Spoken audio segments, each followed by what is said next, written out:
આપણે ગુજરાતીમાં છે ને કહેવત છે કે નબળો ધણી બૈરી પર શુરો. એટલે કોઈ એક વ્યક્તિનું આખા ગામમાં કશું ન ચાલતું હોય એટલે ઘરે આવીને બૈરી જોડે મારકૂટ કરે કે પછી એની ઉપર ધાક જમાવવાનો પ્રયત્ન કરે. એટલે લોકો આવું જ કરે છે.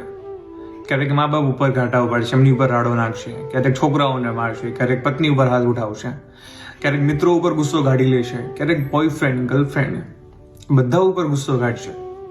ક્યારેક રસ્તા જનારા કોઈના ઉપર જઈને આવી રીતે ગુસ્સો કરજો ને અને બે ગાળ આપજો ને તમને વળતા તમારું મોઢું તોડી લેશે.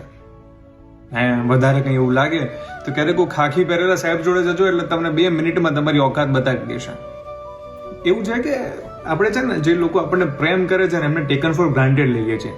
હકીકતમાં આપણે એમને વળતો પ્રેમ આપવો જોઈએ. એની જગ્યાએ ક્યારેક એ આપણા ગુસ્સાનો ભોગ બને છે ને માત્ર આપણો ગુસ્સો એટલે સહન કરે છે કે આપણને પ્રેમ કરે છે. અને એનાથી વધારે કાયરતા એ છે કે ગુસ્સો કર્યા પછી આપણામાં માફી માંગવાની પણ હિંમત નથી હોતી. એટલે હવે પોતાના કોઈ વ્યક્તિ ઉપર, પછી મિત્ર હોય કે પ્રેમિકા હોય, પ્રેમી હોય, પત્ની હોય કે પિતા હોય કે માતા હોય, એમની ઉપર ક્યારેય જો ગુસ્સો કરો ને તો 100 વાર વિચારજો. અને કદાચ ભૂલથી થઈ જાય તો માફી માંગવાની હિંમત રાખજો, કારણ કે તમારું બધું એટલે જ સાંભળે છે કે એ તમને પ્રેમ કરે છે.